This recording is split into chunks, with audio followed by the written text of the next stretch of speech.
મહારાજ અને મૂળ અક્ષરનો અજોડ સંબંધ તથા સ્વામીના પ્રસંગો. પૂજ્ય આદર્શ જીવન સ્વામી. ભગવાન સ્વામિનારાયણે ગુણાતીતાનંદ સ્વામીને દીક્ષા આપતા એક વાત એ પણ ઉચ્ચારેલી કે ગુણાતીતાનંદ રૂપમ વિશ્વખ્યાતમ ભવિષ્યતિ, કે આ જે સંતને અમે દીક્ષા આપી છે એ ભવિષ્યમાં ગુણાતીતાનંદ સ્વામી રૂપે વિશ્વ વિખ્યાત થશે. ગુણાતીતાનંદ સ્વામી સંવત 1877ની અંદર, એટલે કે સન 1820ના વર્ષે ગઢડાની અંદર ભગવાન સ્વામિનારાયણના દર્શન કરવા માટે પધારેલા. તે સમયની અંદર ભગવાન સ્વામિનારાયણ ગઢપુરમાં તેઓની અતિ પ્રાસાદિક લક્ષ્મીવાડીએ બિરાજેલા. અત્યારે લક્ષ્મીવાડીમાં જ્યાં બેઠક છે ત્યાં પૂર્વે આંબો હતો અને આંબા તળે ભગવાન સ્વામિનારાયણે સભા કરેલી. અને સભાની અંદર વાત કરતા શ્રીજી મહારાજ બોલેલા કે સર્વે એકાંતિકોમાં ગુણાતીત એ શ્રેષ્ઠ છે. એટલે કે સન 1812ની સાલમાં જ્યારે ગુણાતીતાનંદ સ્વામી મુક્તાનંદ સ્વામીના મંડળમાં હતા અને આ સંત મંડળ સુરત પધારેલું, અને તે વખતે તો ગામોગામ અને ઘરોઘર ભિક્ષા માગીને જ આ સંતો પોતે જીવનયાપન કરતા. તો ગુણાતીતાનંદ સ્વામી અને આનંદાનંદ સ્વામી બંને સાથે એકવાર જોડી માગવા નીકળેલા. તે વખતે આનંદ સ્વામીને એક આશ્ચર્યકારી દર્શન એ થવા માંડ્યું કે ગુણાતીતાનંદ સ્વામી ચાલતા હોય તો એમની સામે પાછલા પગે શ્રીજી મહારાજ ચાલી રહ્યા હોય. અને આ આશ્ચર્ય, એ દર્શન, એમાંથી હજી તો આનંદાનંદ સ્વામી બહાર આવે તે પહેલાં તો ગુણાતીતાનંદ સ્વામીને એમને અવાજ સંભળાયો. સ્વામી મહારાજને કહી રહેલા કે મહારાજ, આપ આમ પાછા પગે ચાલશો તો વાટમાં કંઈ ખાડા ટેકરા આવશે તો આપને ઠોકર વાગશે અને આપ પડી જશો, માટે આ રીતે આપ ન ચાલો. તે વખતે ભગવાન સ્વામિનારાયણે ગુણાતીતાનંદ સ્વામીને કહ્યું કે તમારી વાત બરાબર છે, પરંતુ આપના જેવા સાધુને પીઠ કેમ દેવાય? તો આ જે મહારાજ અને સ્વામીનો વાર્તાલાપ એ આનંદાનંદ સ્વામીએ કાનોકાન સાંભળેલો. અને એ વખતે એમને ગુણાતીતાનંદ સ્વામીનો મહિમા સમજાયેલો કે ભગવાન પણ જેઓના દર્શન કરવા માટે પાછા પગે ચાલે એવા આ સંત છે. સંવત 1871ના વર્ષે, એટલે કે સન 1815ની સાલમાં ભગવાન સ્વામિનારાયણ એ ગઢપુરની અંદર બિરાજમાન હતા. અને તે વખતે અચાનક જ તેઓએ અક્ષરરોડીમાં બિરાજેલા મહારાજે બૂમ પાડી કે મારો પગ કાઢો, ધીમે રહીને પગ કાઢો. ત્યારે બધાને આશ્ચર્ય થયું કે મહારાજ તો અહીંયા ઢોલિયા ઉપર બિરાજમાન છે, એમનો પગ કંઈ ફસાઈ ગયા જેવું લાગતું નથી, અને તેમ છતાં પણ તેઓ કેમ આમ બોલી રહ્યા છે? જ્યારે સૌએ કારણ પૂછ્યું ત્યારે ભગવાન સ્વામિનારાયણે કહ્યું કે અત્યારે ગુણાતીતાનંદ સ્વામી ઘેલા નદીમાં નાહવા ગયા છે અને ત્યાં એમનો પગ એ ખળખળિયાની એક બખોલમાં ભરાઈ ગયો છે, અને જો જોર કરીને કાઢવા જાય તો પગ ભાંગી જાય એવું છે. એટલે અમે એમને કહ્યું કે ધીરે રહીને પગ કાઢો. આ સાંભળી સૌને ખૂબ જ વિસ્મય થયું કે આ કેવી પ્રકારનો પારસ્પરિક પ્રીતિ યોગ. દૈહિક રીતે ઘણું છેટું છે, છતાં પણ અંતરથી આ કેવી એકતા કે ગુણાતીતાનંદ સ્વામીને કષ્ટ થાય એ શ્રીજી મહારાજને અનુભવાય. તો આવી એ મહારાજને સ્વામી વિશે પ્રીતિ સંવત 1884ની સાલમાં, એટલે કે સને 1827માં શ્રીજી મહારાજ પોતે ગઢડાની અંદર દાદા ખાચરના દરબારમાં બિરાજમાન હતા. અને અચાનક જ એમણે જીવુબાને કહ્યું કે ટાઢા પાણી લાવો, અમારા પગ તપી ગયા છે, શરીર તપી ગયું છે, અને ટાઢા પાણીથી અમને નવડાવો. ત્યારે બધાને થયું કે આ શિયાળાની મોસમ છે અને એની અંદર આ ચરણ અને શરીર તપી ક્યાંથી જાય, અને આવી ઠંડીમાં ઠંડા પાણીથી નહાવાનું બધા વિચારી રહ્યા. તે વખતે શ્રીજી મહારાજે ફોડ પાડ્યો કે ગુણાતીતાનંદ સ્વામી એ પોતે જુનાગઢની અંદર એ સગડીથી તાપી રહેલા અને એમાં તાપ લાગવાથી એમના શરીરની અંદર ગરમી વધારે થઈ ગઈ, બળતરા ઉપડી. તો એનો અનુભવ એ શ્રીજી મહારાજ અહીંયા ગઢડામાં કરી રહેલા અને એના અનુસંધાનમાં એ બોલતા હતા કે ટાઢું પાણી લાવો, અમને નવડાવો. તો આવા અનેક પ્રસંગો એ સ્વામીના જીવનની અંદર જોવા મળે છે કે જેનાથી આપણને ખ્યાલ આવે કે તેઓ ભગવાન સ્વામિનારાયણના આદરપાત્રની સાથે અત્યંત પ્રીતિપાત્ર સંત હતા. શ્રીજી મહારાજ પોતે એકવાર ઢોલિયામાં સૂતા હતા અને અચાનક ઝબકીને જાગી ગયા અને તરત પોતાનો હાથ ઊંચો કર્યો. એ જોઈને પરમહંસોએ પૂછ્યું કે મહારાજ આ શું ચરિત્ર કર્યું, કાંઈ સમજાયું નહીં. ત્યારે શ્રીજી મહારાજ બોલ્યા કે ગુણાતીતાનંદ સ્વામી જુનાગઢથી વંથળી જવા નીકળ્યા, પરંતુ એમને પગમાં કંઈક ઠોકર વાગવાથી એ પડી જતા હતા, એટલે અમે એમને ટેકો દેવા હાથ અધ્ધર ધરી દીધો. તો આ પ્રકારે પળે પળે જાણે શ્રીજી મહારાજ એ સ્વામીની સાથે જ હોય એવા પ્રસંગો એ લોકોની જાણમાં આવતા. એની ઉપરથી ખ્યાલ આવતો કે મહારાજ અને આ સ્વામીની પારસ્પરિક એકતા એ અદ્વિતીય છે. એકવાર સંવત 1883માં શ્રીજી મહારાજે બધા સંતોને કહ્યું કે તમે પરસ્પર એકબીજાના જામીન થાવ. એટલે કે સંતો બધા જોડમાં રહેતા હોય તો કોઈના પંચ વર્તમાનની અંદર કશો ફેર નહીં પડે એવી પ્રકારના એકબીજાના જામીન આપો. એટલે બધા સંતો એ જેની સાથે વિશેષ સુવાણ હતી એ બધા પરસ્પર જામીન થયા. એ સમયમાં ગુણાતીતાનંદ સ્વામી આવ્યા. હવે એમની જોડની અંદર કોઈ જામીન થાય એવું બચ્યું નહોતું, કારણ કે બધાની જોડ બંધાઈ ગઈ હતી. તે વખતે કોકે કહ્યું કે મહારાજ હવે આ સ્વામીના જામીન કોણ થશે? ત્યારે શ્રીજી મહારાજ બોલ્યા કે એમના તો અમે નિરંતરના જામીન છીએ, એમના ધર્મ નિયમની અંદર કોઈ ફેર ન પડે એ શ્રીજી મહારાજે વિશ્વાસપૂર્વક વાત ઉચ્ચારી.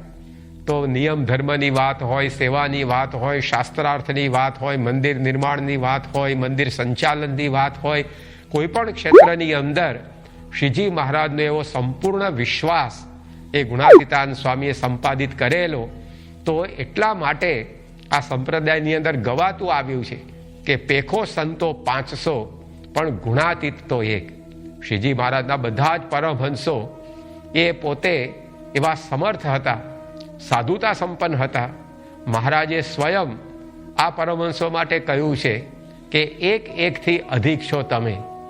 પરમહંસો એવા હતા કે એકને જોઈએ ને આપણે બીજાને ભૂલીએ, પરંતુ એમાં ગુણાતીતાનંદ સ્વામી તાત્વિક રીતે અને તેઓની ગુણ સંપદાથી આવા નોખા તરી આવતા. અને ગુણો બધા એમના સ્વાભાવિક હતા, જન્મજાત, કેળવેલા કે મેળવેલા ગુણો નહીં.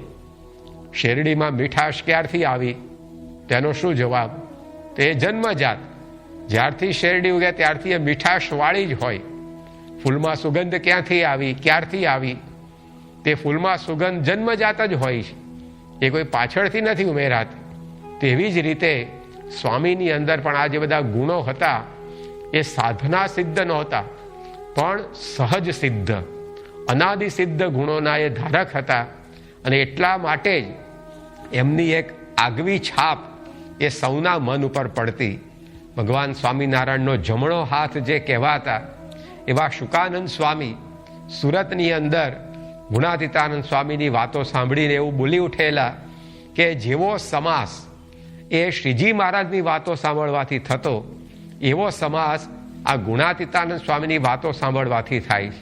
સમાસ એ આપણો સાંપ્રદાયિક શબ્દ છે જેનો અર્થ થાય પુષ્ટિ. કોઈ પણ કાર્યની અંદર આપણને પ્રોત્સાહન, વેગ મળે એને સમાસ કહેવાય. તો ભગવાન સ્વામિનારાયણની વાતો સાંભળવાથી આધ્યાત્મિક માર્ગે આગળ વધવામાં જે આપણને પુષ્ટિ, પ્રોત્સાહન મળતા, એવા કહે છે કે આ ગુણાતીતાનંદ સ્વામીની વાતો સાંભળવાથી મળે છે. એ જ રીતે સંપ્રદાયના આધાર સ્તંભ જેવા સંત સદગુરુ ગોપાળાનંદ સ્વામી, તેઓએ પણ સંવત 1906ની અંદર ગઢડામાં એવી વાત કરેલી કે ગુણાતીતાનંદ સ્વામી એ બીજા બધાની અંદર વિશેષ એટલા માટે છે. એમણે પોતે કહ્યું કે એક તો એમણે ઉપાધિની અંદર જુનાગઢનું મંદિર પૂરું કર્યું, બીજું એમણે મંદિરનો વ્યવહાર એવો સુધાર્યો, ત્રીજું, એમણે ગામોગામ વિચરણ કરીને સત્સંગ વધાર્યો. ચોથું, એમણે સંતો ભક્તોને ધર્મ નિયમમાં વર્તાવ્યા. પાંચમું, એમણે આચાર્યેન્દ્ર શ્રી રઘુવીરજી મહારાજને પણ એવા રાજી કર્યા. અને છઠ્ઠું, આટલો બધો વ્યવહાર કરવા છતાં પણ ભગવાન સ્વામિનારાયણની મૂર્તિને તેઓ એક ક્ષણ પણ ભૂલ્યા નથી. માટે એમના જેવા તો એક જ છે, એ સર્વજ્ઞ, સર્વદક્ષ અને ધન્વંતર વૈદ્ય સમાન છે. તો આ રીતે સંપ્રદાયના મહારથીઓ જેવા સંતો એમનું પણ હૈયું કબૂલ કરતું કે ગુણાતીત તો એક છે. તો આવા ગુણાતીતાનંદ સ્વામીને ભગવાન સ્વામિનારાયણે આ દીક્ષા આપી આપણને ઓળખાવ્યા. આપણે અગાઉ જેમ જોયું તેમ ગુણાતીતાનંદ સ્વામીને દીક્ષા આપતી વખતે શ્રીજી મહારાજ બોલ્યા કે આ જે મારું અક્ષરધામ, એને આજે દીક્ષા આપતા મને ખૂબ જ આનંદ થાય છે. તો ગુણાતીતાનંદ સ્વામી પૃથ્વી પર પ્રગટ તો હતા, પરંતુ એમનું સ્વરૂપ એ મહારાજે આ દીક્ષા આપતી વખતે ઓળખાવ્યું. ગુણાતીતાનંદ સ્વામીએ પણ એમની ત્રીજા પ્રકરણની વાતમાં દ્રષ્ટાંત આપ્યું છે કે રસ્તે ચાલતા એક ભરવાડ ભાઈને હીરો મળ્યો, પણ એ હીરાનું એમને કંઈ જ્ઞાન નહોતું. એટલે એ તો એમણે ચમકતો પથ્થર જાણીને પોતાની બકરીના ગળે બાંધ્યો અને ગામમાં પ્રવેશ્યા. ત્યાં કોઈક મહાજનની દુકાન હતી. એમણે જોયું કે આ બકરીના ગળામાં આવું શું ચમકે છે. એટલે પેલા ભરવાડભાઈને નજીક બોલાવીને પૂછ્યું કે ભાઈ આ શું બાંધ્યું છે. કે ના, આ તો બીજા બધા પથરા કરતા આ પથરો જરા વધારે ચમકતો હતો એટલે મને સારો લાગ્યો અને આ મારી માનીતી બકરી છે એટલે મેં એના ગળે બાંધી દીધો. ત્યારે પેલા મહાજન સમજી ગયા કે આને આ કંઈ હીરાનું જ્ઞાન નથી.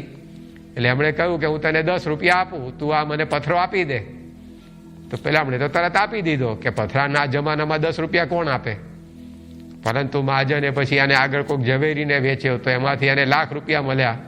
ઝવેરીએ બીજા કોઈક મોટા ઝવેરીને વેચ્યો તો એમાંથી એને કરોડ મળ્યા. પેલો મોટો ઝવેરી તે શાહુકાર પાસે પહોંચ્યો તેમાંથી અને તો ઘણી બધી કમાણી થઈ. એમ સ્વામી કહે છે કે હીરો તો એનો એ જ હતો, પણ ઓળખાણ જેમ જેમ જેની પાસે વધતી ગઈ તેમ તેમ એની એ જ વસ્તુમાંથી વિશેષ ને વિશેષ સંપત્તિ પ્રાપ્ત થઈ.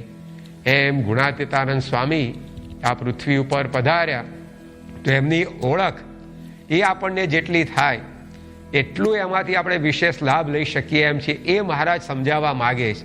ગુણાતીતાનંદ સ્વામી એમની પહેલા પ્રકરણની 87મી વાતમાં કહ્યું કે ચિંતામણી કાંઈ રૂપાળી ન હોય, એ બીજા પથરા જેવી જ દેખાય. એમ આવા સંત એ પણ મનુષ્ય જેવા જ દેખાય, પરંતુ એમાં કંઈક જુદું ઐશ્વર્ય રહેલું છે. તો એના માટે એની ઓળખાણ આપણે કરવાની છે. તો એ ભગવાન સ્વામિનારાયણે સ્વામીને આ દીક્ષા આપીને એમની ઓળખ કરાવી અને એમનું નામ એવું યથાર્થ પાડ્યું ગુણાતીત. ગુણાતીત એટલે ગુણોથી પર. સમગ્ર સૃષ્ટિ એ સત્વગુણ, રજોગુણ અને તમોગુણ, આ 3 ગુણથી આવૃત્ત છે. આ 3 ગુણની અંદર એ પોતે રસબસ છે અને ગુણનો સંગ છે. એટલે જ કોઈ જીવ એ સુખીઓ થઈ શકતો નથી. ભગવાન સ્વામિનારાયણે મધ્યના 51માં વચનામૃતમાં કહ્યું કે જ્યાં સુધી આ જીવને ગુણનો સંગ છે ત્યાં સુધી કોઈ સુખી થઈ શકતો નથી. કારણ કે આ બધા ગુણોમાંથી સ્વભાવો પ્રગટે છે. વરતાલના 20મા વચનામૃતમાં શ્રીજી મહારાજે કહ્યું કે રજોગુણ છે એમાંથી કામની ઉત્પત્તિ થાય છે, તમોગુણમાંથી ક્રોધ અને લોભની ઉત્પત્તિ થાય છે. અને આ બધા જે સ્વભાવો છે એ મનુષ્યને પરેશાન કરતા હોય છે. જેમ રાવણ પાસે બધું જ હતું આ દુનિયાનું, હતી હીરે જડિત ભીતો, કનક મહેલ મોહલાતો, ઉડતી નગરના જનોની નિંદ સુણી ગંધર્વના ગીતો, ઉગે જ્યાં સૂર્ય પણ ગભરાતો, પવન પણ વાય શરમાતો. આ કેટલી બધી સત્તા અને કેટલી બધી સંપત્તિ, પરંતુ તેમ છતાં પણ એ કામ દોષને કારણે એ રાવણનું પતન થયું. એ જગ જાણીતી વાત છે. તો જો લખલૂટ સંપત્તિ હતી અને સત્તાના સીમાડાઓ પણ ઘણા એણે વિસ્તારેલા, છતાં પણ આ પ્રકારે એમના જીવનની અંદર પરિસ્થિતિ આવી તો આ ગુણો છે જે સત્વ, રજ અને તમના ભાવ છે એ વ્યક્તિનું સુખ આંચકી જાય છે. આજે ક્રોધને કારણે માનવના જીવનમાં, કુટુંબોમાં કેટલી તકલીફ ઊભી થાય છે. 2-5 સેકન્ડનો ક્રોધ પણ આખું જીવન એ ખાના ખરાબ થઈ જાય. તો ગુણાતીત દીક્ષા એ જેમ મહારાજે આપી એમ આપણે બધાએ પણ આ ગુણાતીત દીક્ષા લેવાની. ગુણાતીત દીક્ષાનું હાર્દ એ છે કે જેમ શ્રીજી મહારાજે ગુણાતીતાન સ્વામીને દીક્ષિત કર્યા. ગુણાતીતાન સ્વામી તો અનાદિથી આ માયાથી પર જ હતા, પરંતુ આપણે એમાંથી ભાવાર્થ એ સમજવાનો છે કે આપણે પણ એમની જેમ ગુણાતીત સ્થિતિ એ પ્રાપ્ત કરવાની. તો જ આપણને કાયમ માટે એ આ પ્રશ્નોનું નિરાકરણ આવશે. નહીંતર એક ઊભો થયો ક્ષમા આવ્યો, બીજો ઊભો થયો ક્ષમા, એમ કરતાં કરતાં જીવન આપણું પૂરું થઈ જાય. પરંતુ આપણે જો આવા ગુણોથી પર થઈએ તો કાયમ માટે આપણને નિરાત રહે. અને એ ગુણાતીત આપણને કરવા માટે જ ભગવાન સ્વામિનારાયણ ગુણાતીતાન સ્વામીને પૃથ્વી ઉપર લઈને આવ્યા. મહારાજે પ્રથમના 71મા વચનામૃતમાં કહ્યું છે કે જ્યારે જ્યારે ભગવાન આ પૃથ્વી પર અવતાર ધારણ કરે ત્યારે ભગવાન એ અક્ષરધામ અને અનંત મુક્તોને ઐશ્વર્ય સહિત જ પધારે છે. આ વાત પોતે સમજવી અને બીજાને કરવી.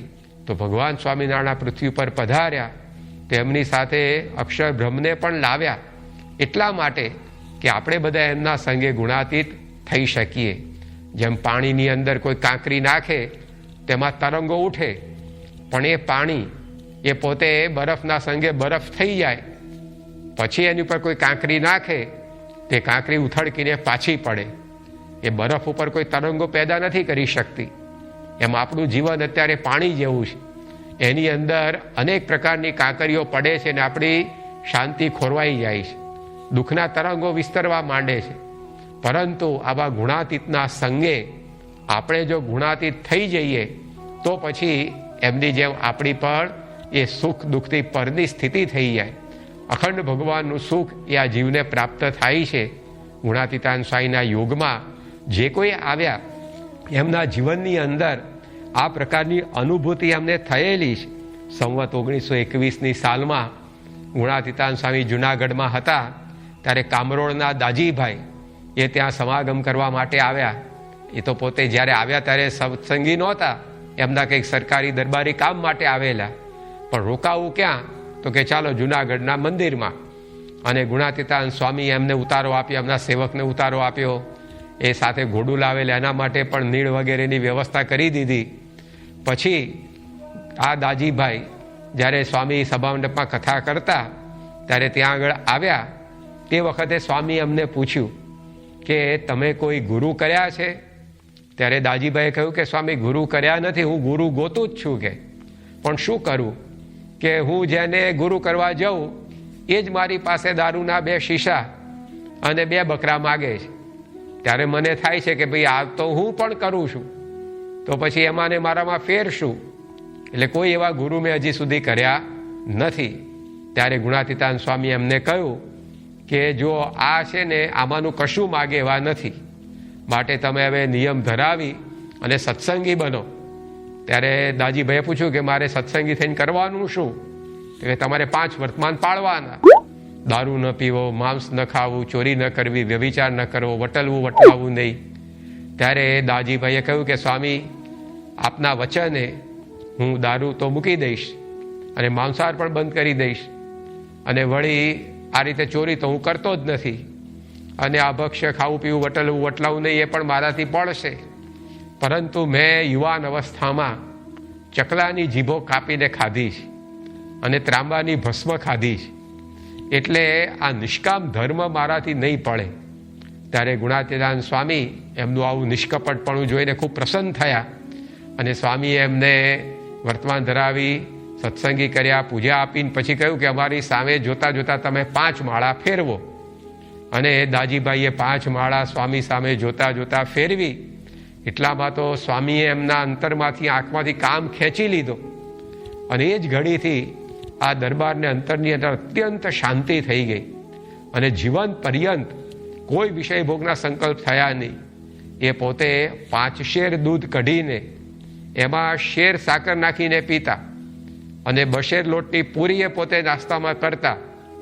હવે જેનો આહાર વધે તો એના જીવનની અંદર આ કામવૃત્તિ પણ વધે, પરંતુ સ્વામીનું એવું ઐશ્વર્ય જો એ ગુણાતીતના સંગે એ જીવન પર્યંત એવા નિષ્કામી રહ્યા તો આપણને આવા ગુણાતીત બનાવવા માટે શ્રીજી મહારાજ પોતે ગુણાતીતને આ પૃથ્વી પર લઈ આવ્યા અને એનું પ્રગટપણું એ હજી અદ્યાવધિ પર્યંત એ ચાલુ છે.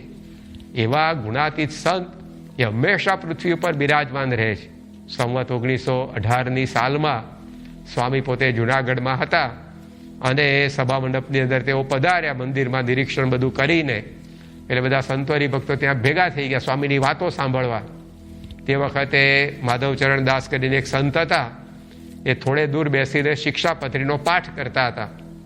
એમને જોઈને સ્વામી બોલ્યા કે ત્યાં છેટે કોણ બેઠું છે? ત્યારે પેલા સંતે પોતાનું નામ કહ્યું. તો સ્વામી કે દૂર બેઠા છે એને કહેતા અહીંયા નજીક આવીને બેસો ને. તો પેલા સંતે કહ્યું કે સ્વામી હું અહીંયા શિક્ષાપત્રીનો પાઠ કરું છું, એટલે ત્યાં નજીક આવીને બોલું તો બધાને વિક્ષેપ થાય, એટલે હું અહીંયા બેઠું છું, એવો એમનો કહેવાનો ભાવાર્થ હશે. તો સ્વામીએ સામેથી જ કહ્યું કે ભાઈ ત્યાં બેસીને પાઠ કરો છો એની જગ્યાએ અમારી પાસે બેસીને પાઠ કરો. અને એમને પાસે બોલાવ્યા અને જેમ જેમ વાંચતા જાય તેમ તેમ સ્વામી એ શ્લોકોનું નિરૂપણ કરતા જાય.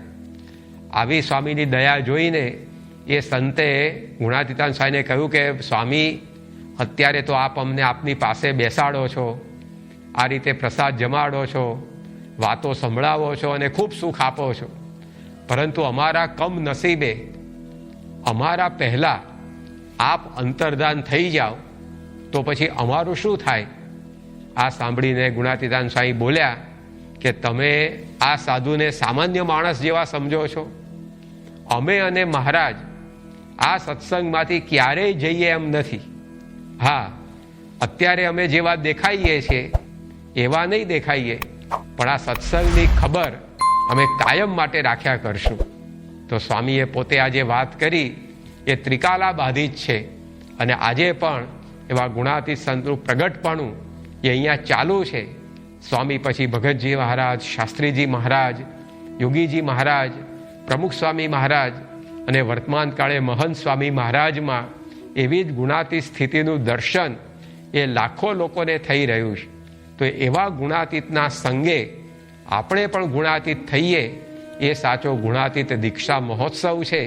તો આવતીકાલે જ્યારે આ ગુણાતીતાન સ્વામીનો દીક્ષા દિન આવી રહ્યો છે ત્યારે આપણે પણ શ્રીજી મહારાજને, ગુણાતીતાનંદ સ્વામીને એવી પ્રાર્થના કરીએ, એમનું પ્રગટ સ્વરૂપ અત્યારે આપણને જે મળ્યું છે મહંત સ્વામી મહારાજ, તેઓને એવી પ્રાર્થના કરીએ કે આવો અદ્ભુત યોગ આપણને સાંપડ્યો છે તો આપણે પણ આ ગુણાતીત સંતનો યથાર્થ સમાગમ કરી એવી ગુણાતીત દીક્ષા એટલે કે અક્ષરરૂપ થઈ શકીએ, ગુણાતીત રૂપ થઈ શકીએ એવું બળ બુદ્ધિ શક્તિ આપણને પ્રાપ્ત થાય એ જ પ્રાર્થના. શ્રી સ્વામિનારાયણ ભગવાનની જય.